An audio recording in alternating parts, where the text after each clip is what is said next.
Hey everyone, this is Josh from the Solopreneur Grind podcast for episode 101. David, you've struck the triple digits section of the podcast. I want to introduce my guest for today. He is the CEO and founder of Voices.com, David Ciccarelli. David, thanks so much for coming on the show today. Great to be here, Josh. Congratulations on the triple digits. The odometer's rolled over. That's great. Exactly. Great to have you here, David. Can you tell us a little bit, just a really quick intro about yourself and what you're working on right now? Sure, yeah. The company is Voices.com. We are an online marketplace where we connect corporate clients, think of like ad agencies and video producers and marketing departments, with voice talent and audio producers. So the talent have background in performing arts, maybe music, theater. They'll have great voices in home-based recording studios, and they're looking for work and that next gig, if you will. And then those clients kind of described kind of who they are as software, people in software companies, corporate marketing departments, as they say, and they're looking for a voice to tell a story. Could be to inform or otherwise educate or entertain their audience, and yet they need the human voice to communicate to that audience in a compelling fashion. So they come to Voices as a marketplace to find that great voice talent and bring that script to life. Awesome. So Upwork for not to obviously oversimplify what you've done, but an Upwork exactly for voice workers. Yeah. Oh, we admire Upwork. Our one of our independent board members was a previous SVP of enterprise sales at Upwork. So there's a lot of comparables and comparisons. I think I would consider Upwork as a horizontal generalist marketplace. Right. Whereas, we try to carve our little niche out in the world of being very kind of centered around voice as the medium and kind of audio, all things audio content. Right. And I want to quickly jump into a question on that, David. Is there a better way? What would you recommend to entrepreneurs or potential co-founders and stuff like that? How do you decide whether you should be kind of like a generalist marketplace like an Upwork?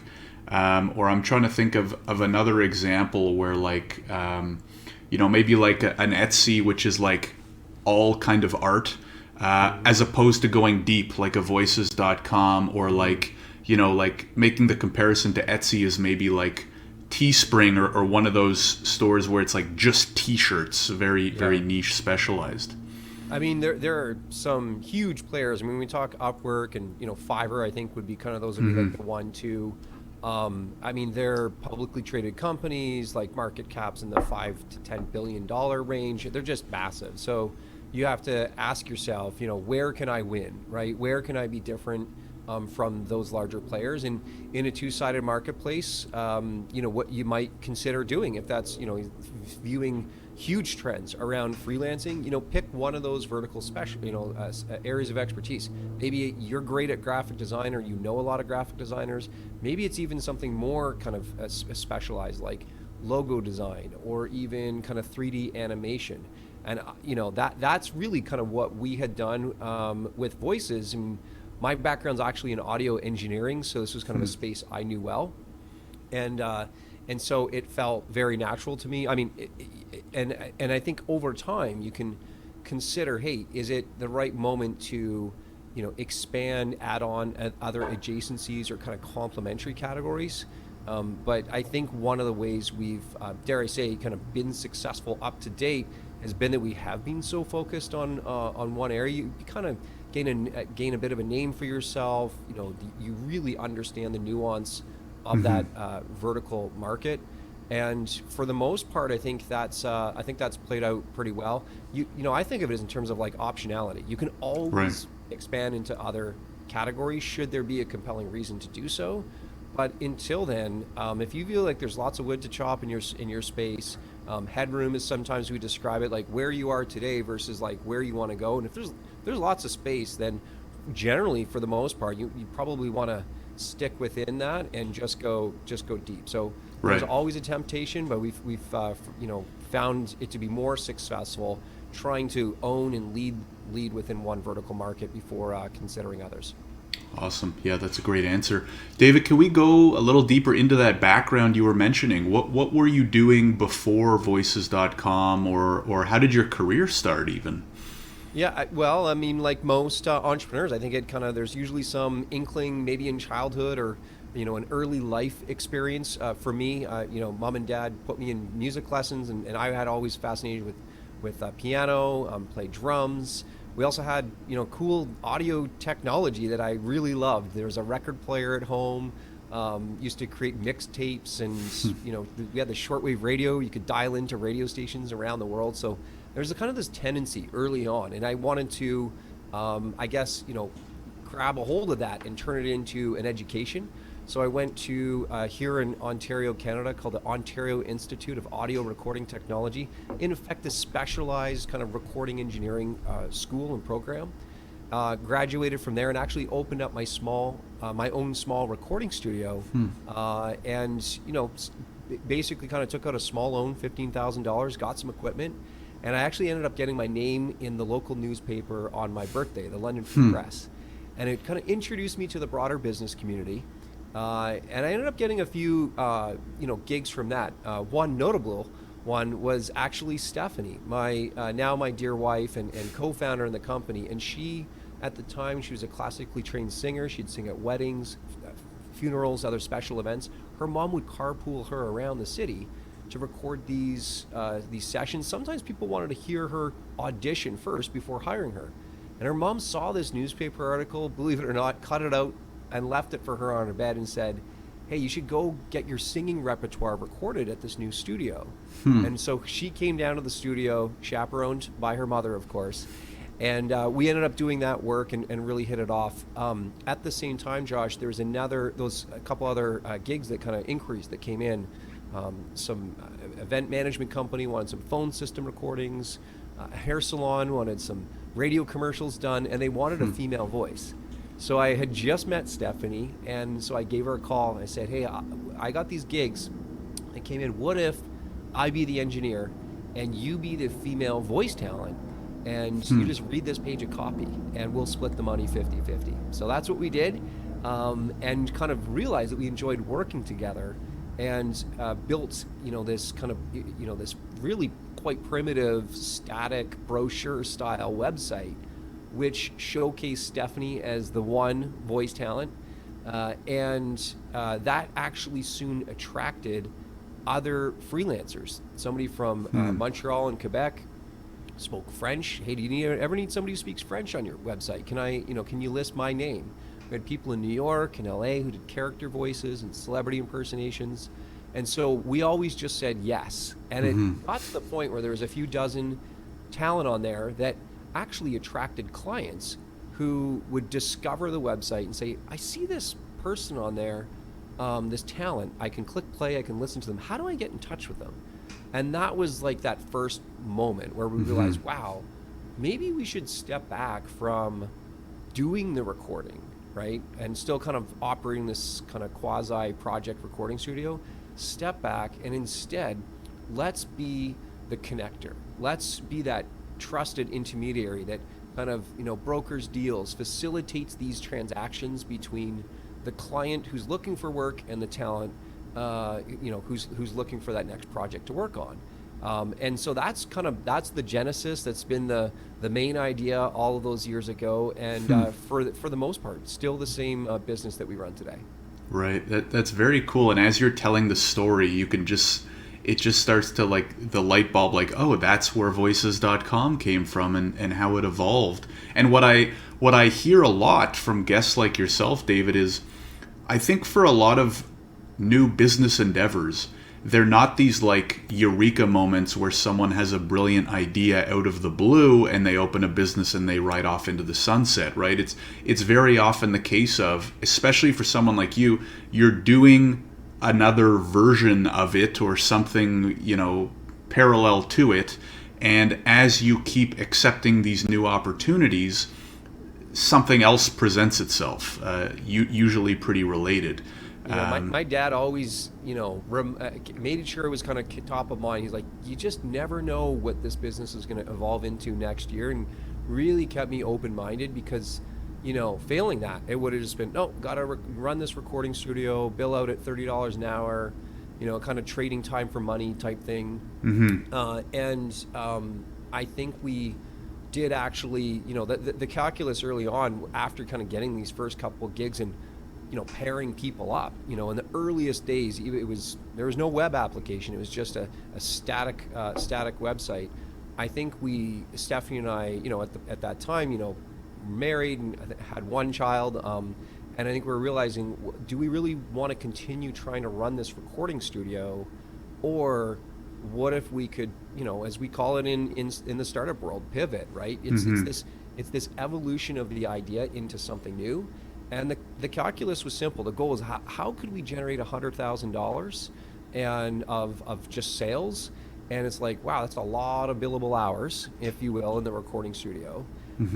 Or we could, at the first iteration of the business model was actually a membership-based website where we would, sell the brand promise, if you will, to the voice talent was, in exchange for a modest annual subscription or annual membership fee, which at the time was $49 a year, we will then go out and market you on the web. This was before LinkedIn, before WordPress or Wix, and you could kind of spin up your own site. This was like giving, voice actors who didn't have those kind of, technical skills, certainly computer or internet-based skills, a presence online. And so that felt like a good deal to them. And it provided us with cash early on that we then went out and marketed the site. Very early users of Google AdWords, when it was 10, 12 cents to buy traffic from Google. Just made a lot of phone calls to ad agencies, just trying to generate awareness. But it was very much bootstrapped from the beginning. But I appreciate how you've picked that up, which is it's very incremental. At the beginning, but to the rest of the world, it looks like, wow, this company just kind of came out of nowhere. But truth be told, it's a lot of blood, sweat, and tears behind the scenes. Oh, for sure. Yeah, definitely more evolutionary than revolutionary in that regard. David, a couple of questions. So first of all, you're talking about kind of like when you started, and can you give us a timeline? Because I'm very curious to know, like, how long did it take you to get your first business up and running? And then, how long did it take to kind of evolve and end up co-founding what is now voices.com? And also to give an idea to people of like, how long has it been for voices.com as well, right? It sounds like you probably started in the very early 2000s or late 90s would be my guess. 2000s. Met Stephanie kind of 2003, 2004, started really kind of seriously working together. So that was kind of recording studio days. Our first version of the website where we were bringing on other talent, and it was just a partnership agreement that we had, registered with the province. That was in 2004 to 2005. We moved into a co-working facility at the University of Western Ontario in 2005, and that's where we realized, and at the time I think we had a few hundred talent subscribing to this site. So we realized, wow, let's incorporate this business. That's in the early days, you're just trying to kind of figure out, where do I spend my time and energy, and legal structure wasn't exactly top of mind. So I think after a couple of years, I think we were given some really good advice, which is to, hey, you're married, you're trying to raise a family, maybe you should consider separating the legal liability, and hence the corporation was an avenue to do so. So that was kind of the early days. We actually started as interactivevoices.com, which is a bit of a mouthful.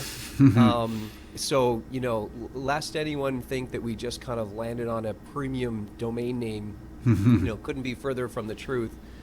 It was the best name, Interactive Voices, that we could come up with.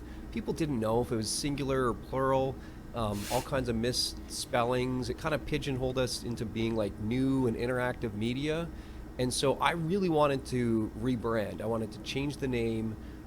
This was in kind of 2007 now, where, companies like where Flickr was coming out and Twitter, and they were dropping their vowels in their names, and it was just this kind of like, Web 2.0 renaissance, if you will. And so I looked at Vox.com, Voxy, Voxio. I put in a bid of $100,000 on an auction for Vox.com, which is Latin for voice. Okay. And lost all of those. Nothing was going anywhere. And I realized, well, maybe more of a name simplification is in order. What if we could just drop this interactive and just be voices, like voices.com? And I did probably what most of you listening would do, which is you just type it into Google and see, like, is there even a website there?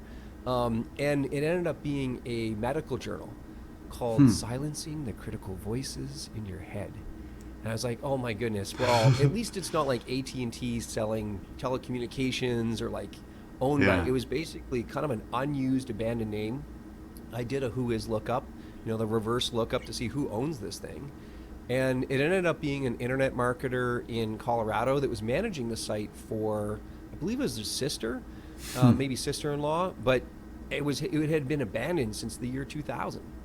And so I actually contacted, again, that same lawyer who helped us set up with the incorporation, said, hey, can you reach out on our behalf and find out, would they be willing to sell the name? If so, what price?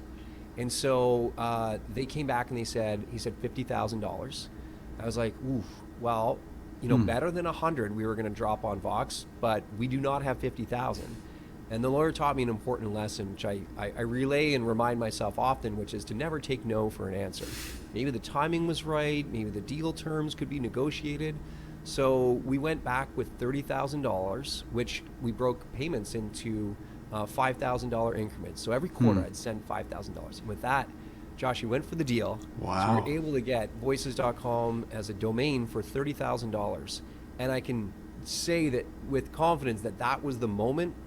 Or looking back, so much in the business changed. We had 10,000 users on the site at the time, and customers, Microsoft, Nintendo, NBC, and the talent community. When we put that announcement, they seem to rally around. They're like, wow, this is great. It's a community that we want to be part of. It sounds like we've been there forever.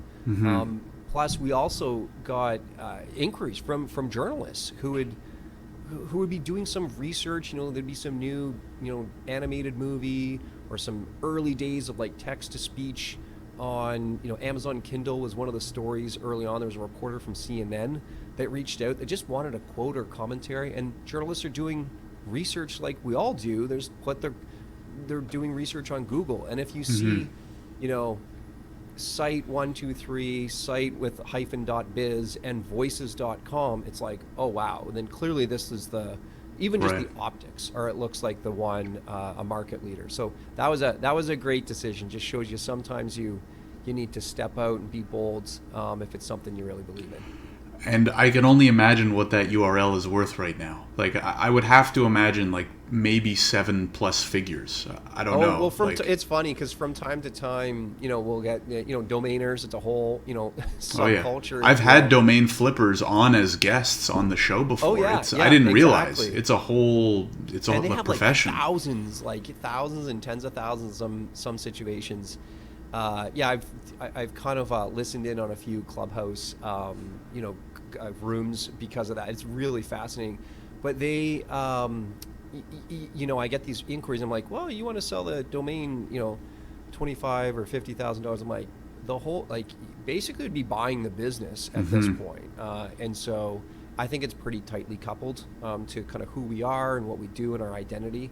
Right. Because it not only serves as a brand identity, but it also doubles as the destination of where you go to get the work done. So, as I say, really, really happy with that early investment. For sure, and I think Google loves that too, right? Just the one line, it's clear what it is. Anyways, obviously a great decision. David, I have a question, a somewhat selfish question. I want to ask you more about the pricing model at the beginning, partly because this is very top of mind for myself right now.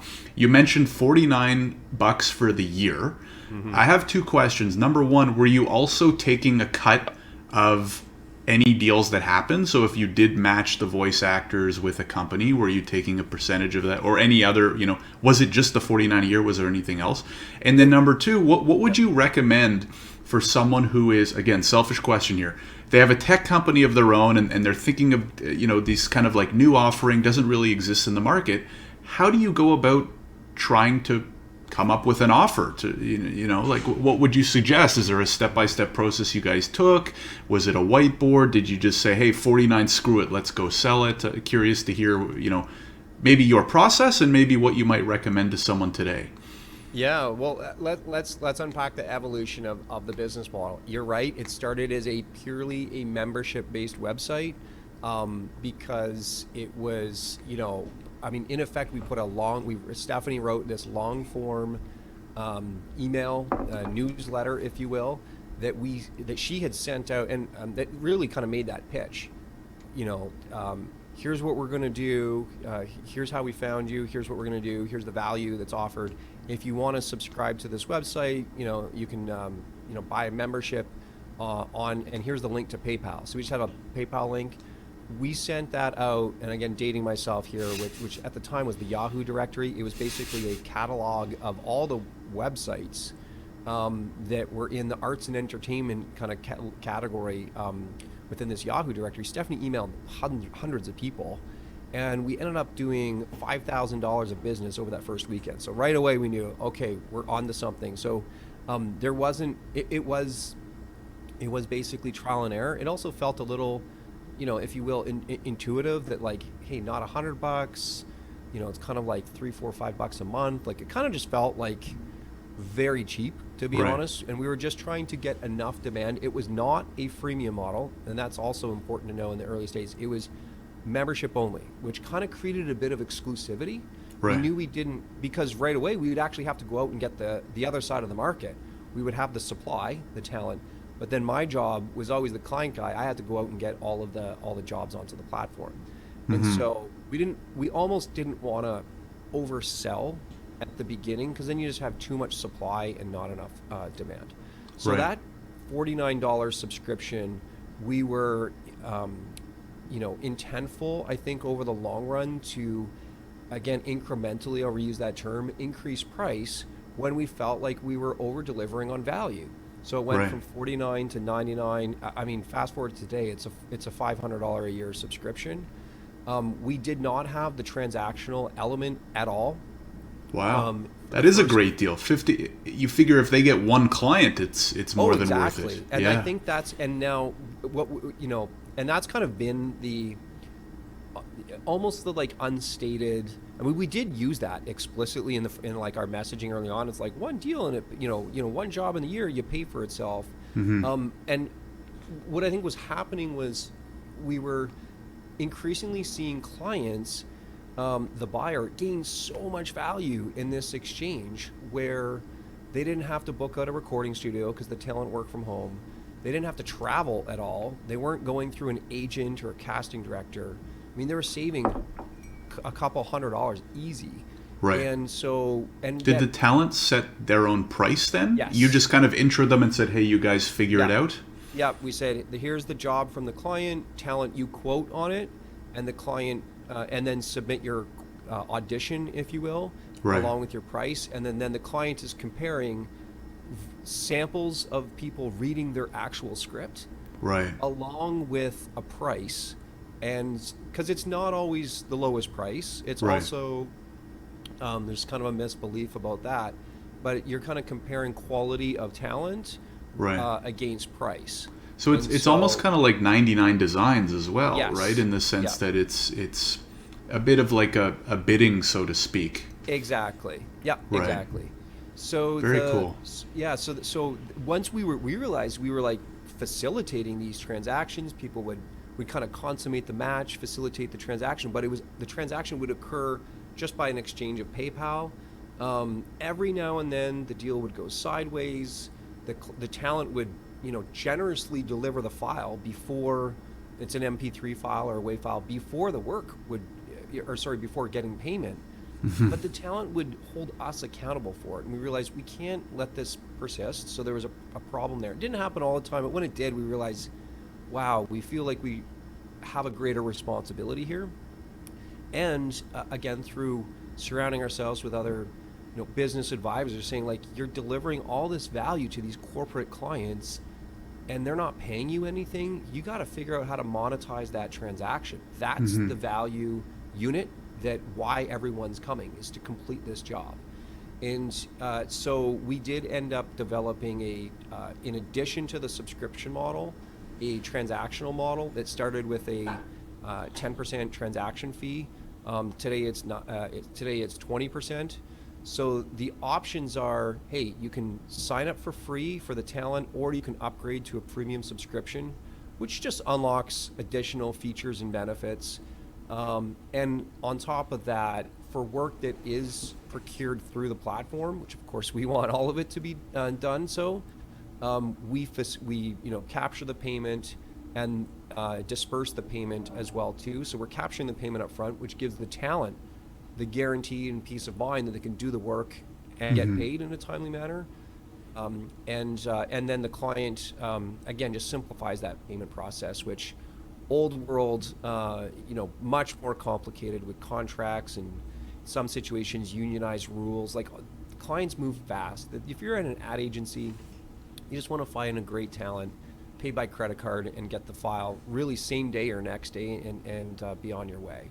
So Right. we feel like this transactional model ultimately did solve real world pain on both sides of the market, and that's why I think it continues to work well today. Right. That's awesome. David, can you talk as voices.com evolved and became more of a platform and more of you can call it a tech company, right? You are an online marketplace. Most of it's automated in terms of what you guys are providing. Obviously, then the workers are still doing the work. How did things change for you as we'll just call you regular entrepreneur to tech co-founder and kind of like tech company operator? Well, one of the moments I think a lot of entrepreneurs will hopefully identify with this is when you go from just the founding team to the first employee. I think Right. that's a real moment. For us, it was hiring somebody who could help out with customer service and support. We had a toll-free phone number that we put in the header of the masthead of every page on the entire website and the web application. So we got a lot of inbound phone calls, and it was a toll-free number as well too. And because there was a lot of talent looking to get into the industry, so we realized we needed somebody to provide some support there. That I think we got up to about 10, maybe 15 people, and that next moment was, oh, okay, it can't just be at the time me managing everyone and all the workload and kind of priorities and communication, that we needed to at the beginning kind of start that management team, if you will. And that usually it occurs when you're at 10, 15, 20 people. There just needs to be a bit of a structure there. So I think that's one thing where, as entrepreneurs, we have a tendency to feel like we want to do it all of ourselves, and probably something you've heard many, many times before, Josh, but not sharing anything new. But I think you just realize, in order to scale, I need to let go, and therefore, instead of spending time doing the work, I'm actually probably going to be, I might do it at the beginning just so I can document and write, be it a, SOP, standard operating procedure. We call them handbooks and playbooks. So a handbook for, now really every functional area has one. There's the handbook for marketing, and it'll just go through demand generation, customer marketing, product marketing, corporate communications. It's kind of all mapped out there in a single Google Doc, which is really helpful for onboarding a new employee, because one of the first things is just, I get it's dry, but this is going to be the source of truth. Read through it, ask questions. There's a term you don't understand there. Have those conversations. So I think what we're talking about is systematizing processes that you once did, and then be okay with someone else doing the work, and then give yourself a pass if there's a tendency to feel like you're drawn back into it.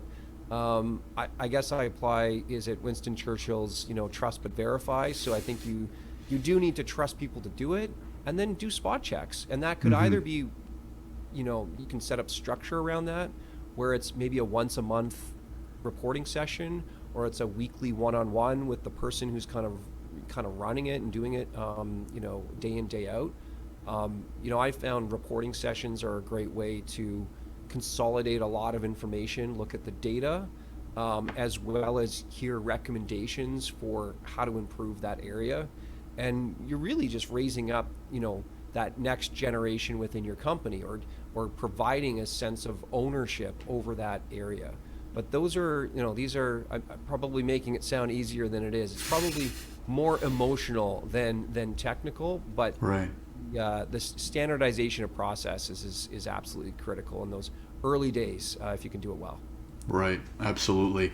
David, can we spend a quick minute talking about funding for two reasons? I mean, number one, I believe that you guys bootstrapped for quite some time, and so I'm curious to hear about why and what that was like, and then what the experience was like of actually going through the funding process, if you have any tips on that as well. Yeah, I love to. Hopefully, I can, make this a valuable and as you say, some of those tips just from experience. I mean, and I say we, Stephanie and I, were the two sole shareholders of Voices for many years. Yet we were able to secure debt financing with the Canadian, the Business Development Bank of Canada.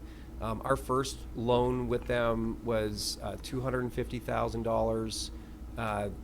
There were some earlier ones, but kind of got up to 250, then 500, 900, $2 million was a term loan, which is pretty unheard of for a tech company. It's not like they were investing in assets. It was really all intellectual property, like a growth plan of hiring employees and investing in sales and marketing.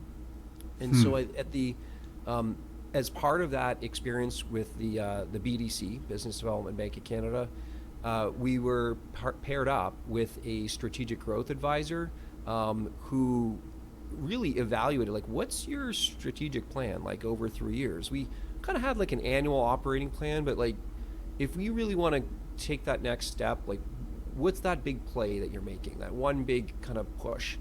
And we evaluated a number of opportunities and options, and the one we landed on was actually acquiring a competitor. And they did something similar in the same space of voiceover, but they were in Los Angeles, kind of more boots on the ground type of a situation. And yet we realized if we're going to acquire a competitor, this isn't really something you borrow money to do. It's like, let's find an investor. And so you're right. Stephanie and I were those two owners really and founders for goodness, well over 10 years. Wow. And didn't, paid ourselves a salary, had, I think at the time, like 100 employees. Jeez. And it was really just the two of us. And so I think we had recognized that we had kind of achieved that, building a lot of value in the company, that, couple things converged. An opportunity to acquire a competitor, and it was probably getting prudent to, perhaps, as they say, take some money off the table. You spend a decade doing something, paying yourself probably below, market rates, and yet, all the eggs were in that one basket, including the chicken and the hen and the cow and the whole farm was all in this one kind of Voices basket. So Right. When we went to consider, had the ideal term sheet in mind, if you will, of what an investor would look like, that being able to take some money out, which is known as secondary capital. Primary capital goes into the business for use of proceeds, in this case, to acquire that company, and then have some secondary capital as well too that would go to the existing shareholders, who in this situation was Stephanie and I. Very modest amount, but I think gave us some financial security and some breathing room to, like, all right, great, let's go at it for the next several years. Right. So the first thing was a decision, is to decide that you're going to go raise the capital, because it is, as you've experienced kind of firsthand, it's pretty time consuming, and it's just like becomes your main thing that you do. For me, because we had that 10-year history, what I had done is I took down every name of whenever I get an investor. I knew this day was going to come, but I wrote down a name of every investor, their email address, where I met them. I just kept it in a big spreadsheet. It wasn't fancy. Just kept them in a big spreadsheet, so that the first thing I did was I emailed out a note, and I said, voices.com raising $15 to $20 million was the subject line, and then kind of describe, hey, here's what we're thinking of. If you recall, we met here. Here's where we're at. If this sounds interesting to you, I can send you a one-pager. So I had a one-page PDF as a first kind of piece of marketing collateral. So that would be my first tip. Then after you send that out, then the people who, people who replied, I went from 200 on that list down to about 80, 90 people replied. I send the one-pager. And I said, hey, if you like what you see, let's get on a call. So I didn't ask for the call. I didn't cold call people right away. I didn't just push information. I was constantly trying to, influence people to demonstrate interest. So of all those calls, I think I did 80 calls. I was actually reading off of a full business presentation that I had created. The benefit of doing so is that I could ensure that I'm giving the exact same numbers, the same story over and over in the exact same numbers in terms of growth rate, number of customers, average spend per customer, all of these different dimensions, because I'm literally reading off a presentation. So I said, hey, listen, it sounds like you're really interested. Our, half an hour kind of, blew by pretty quickly in terms of an intro call. I'm going to send you the presentation. If you like what you see, I'm planning to do a roadshow, and I can come visit and meet you in person just to advance the conversation. So Stephanie and I lined up 20 meetings and did a roadshow across, started in Toronto, Boston, New York, LA, and San Francisco, and Silicon Valley, and then flew home. And out of those, we were meeting investment committees, speaking to partners, and it's kind of now you're in person giving the pitch and the product demo. And when we return home, it was, okay, let's now drive towards, collecting term sheets. So we, again, sent one last email out that says, hey, we're, if again, it sounds like we're really engaged here. We'd love to be able to see your term, if you're interested to submit a term sheet by X date. Hopefully, let's make this happen. So the key takeaway there is we were very prepared. We had a process. We had all the documents ahead of time before kicking off the process, and we had a deadline. And I think a lot of entrepreneurs just kind of, they don't hear no, so they just keep following up, and it just kind of drags out. Whereas if you are in control of the process as the entrepreneur, instead of letting the investor say, oh, send me more information, send me more, you'll get people at different stages of the timeline, and the investor will always want more information, yet, right, and you'll just be kind of caught in a loop. And I think they're very well meaning, but you also need to move on with the business to, execute your strategic plan and your value creation plan. So that kind of term sheet deadline we found was very, very helpful. So I don't know, hopefully you find that helpful, and the listeners do as well, in terms of how we went about raising capital. I guess the closing remarks on that is we ended up working with Morgan Stanley, a global investment bank. They're private equity and kind of technology group in San Francisco, Silicon Valley, and raised $18 million US as our Series A. So I feel I went from like bootstrapped to 18 million was a pretty big injection into the company, and a learning curve in of itself, but it turned out quite well for us. Yeah, that's incredible, David. Great advice. I mean, first and foremost, to bring a tech company bootstrapped to 100 people, and just the two like co-founders as shareholders, I feel like, I don't know, maybe you can count that on like one or two hands, the amount of North American companies that have done that. So that's really incredible. The fundraise, super good advice. I did the same thing in terms of like a Google spreadsheet of investors or potential investors that I would one day maybe need to talk to. The one thing I want to quickly add is what I did based on a suggestion, which worked out really well for me, was kept the list, and then asked those people if they wanted to be put onto my email list, where every month or two I would actually send them an update email about the company. And the reason why that worked really well is it kept them updated. They were hearing the story. They were so when it was time to raise, they already knew who I was and felt a little bit more comfortable and blah, blah, blah. And I still have that email list to this day that I send usually once every 1 to 2 months. I send an update, and that's really helped. I love that. I do the same thing. I love that you keep that up. And I mean, the benefit of the Google Sheet is like it's like red, yellow, green. You have all the columns of like you're moving the people along. But yeah, the update, that's actually really important, because as we know firsthand, it's a process, and it's not going to be one and done where the first person says yes and like checks in your, money's in the bank next week. That even that capital raising process, or as you're warming up to it, people need to develop some kind of relationship. So I call those emails, I call them flash reports. I don't want to just say, hey, investor update. I just go, oh, Voice's flash report. So I definitely did that kind of like a bit of a running start, like a 30, 60 days, running start. And it just gives some quick bullets.